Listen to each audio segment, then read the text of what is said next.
இவனுடைய அயோக்கியத்தனத்துக்கு பழனி பாபா சொல்லிட்டாராம், இது சாதி மதம் பாத்தீங்கன்னு வைங்களேன், உங்களை துன்புறுத்தி விடுவார்கள், உங்களை நசுக்கி விடுவார்கள், சாதி மதம் எல்லாம் முக்கியம் கிடையாது என்று பழனி பாபா தன்னுடைய வாழ்நாள் ஒருத்தரையா பேசினாரா? ஆனா அவர் ஒரு காலத்துல எது செய்யல, இவன் சொன்னது மாதிரி சொன்னதே கிடையாது. அப்ப மதத்துல இருப்பது எப்படி ஒரு நாட்டுடைய முன்னேற்றத்தை பாதிக்கும்? ஒரு மதத்துல இருந்து நல்லவனா இருக்க முடியாதா? ஒரு மொழி பேசுறவனது நீங்க போராளியா இருந்துருவீங்க, ஒரு மதத்துல இருந்து கொண்டு போராளியா இருக்க முடியாதா? இது என்ன போராடுறதுக்கு அதுக்கு நடக்க சம்பந்தம் இருக்கு? வரலாற்றை செஞ்சு காட்டிருக்கிறோமே. இன்னும் சொல்ல அமெரிக்காக்காரன் ஈராக் ஆக்கிரமிக்கும் பொழுது அந்த முஸ்லிம் மதத்தில் உள்ளவன் தான் அமெரிக்கா எடுத்து போராடினா, அந்த மதம் அமெரிக்காவுடைய அடிமைத்தனத்தை ஏத்துக்கிறது அவனை தூண்டலையே. ஆப்கானிஸ்தான் அமெரிக்கா ஆக்கிரமித்திருக்கும் போது விரட்டி அடிச்சது யாரு? அங்க உள்ள மக்கள். அந்த மதம் தானே உங்களை விரட்டி அடிக்க வச்சிருக்குது. தங்களுடைய நாடு என்று பாதுகாக்கணும் வந்தா மதம் மொழி எல்லாம் கடந்து எல்லாரும் இறங்குவான். இது இந்த சாதாரண விஷயத்துக்கு மாற்றமாக என்ன செய்யறான்னு கேட்டா, மதம் தான் எல்லாத்துக்கும் அடிப்படைன்னு ஒரு வெறுப்பை விதைத்து விட்டு அப்ப என்ன முஸ்லீம் நினைப்பான், ஓ நம்ம நாடு முன்னேறணுமா இருந்தா மதத்தை உடன் போல இருக்கு. மத்தவங்களுக்கு லாஸ் கிடையாது. இந்துக்களுக்கு ஏன்னு கேட்டா இவன் கூப்பிடுறது அதே விஷயத்தை தான் வேற பேர்ல செய்ய சொல்றான். அதே சிவனத்தை வழிபட போறாங்க, அதே முருகனத்தை வழிபட போறாங்க. மத்த மதத்துக்காரங்களுக்கு பிரச்சனை பஞ்சாயத்து கிடையாது.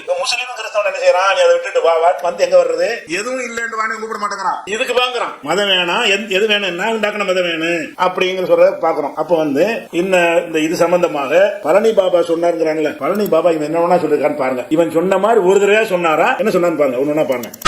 அதனால நம்ம கலாச்சாரம் அல்லாத எதையுமே அனாச்சாரமாக கருதுங்கள். புரியுதா உங்களுக்கு? அதனால சின்ன மாற்றத்தை கூட நம்ம அனுமதிக்கிறது இல்ல. புரியுதா?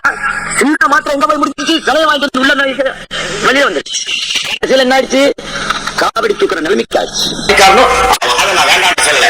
அந்த விசுவாசத்தை நான் காட்டும் போது தீவிரவாதிகளா, பாகிஸ்தானிய உறவாதிகளா, நான் சத்தியமா எங்க முஸ்லிம்களுக்கு வேற ஜாதி பேச மாட்டேன். நேரம் கிடைச்சா எனக்கு நான் எப்ப என் மதத்துல நான் தீவிரவாதி, நான் மதவாதி, சத்தியமாக மதவாதி, அல்லா மீது ஆணையாக நான் மதவாதி, என் தாய் மீது ஆணையாக நான் மதவாதி, நான் மதத்தில் தீவிரவாதி. ஆனால் நான் தீவிரவாதியாக இருப்பதால் இன்னொரு சகோதரனுக்கு கருதி என்றால் இந்த மதத்தை நான் தூக்கி வீசி விடுவேன். உங்களுக்காக எப்படி அம்பேத்கர் 150 தொகுதிகளை ரிசர்வ் தொகுதியாக அறிவித்தாரோ அதுபோல 26 கோடி பேர் கொண்ட இஸ்லாமிய மக்களுக்கு இந்த இஸ்லாமிய தலைவர்கள் ஏதாவது செய்து வைத்திருந்தா இந்த நாயகை போல பேயை போல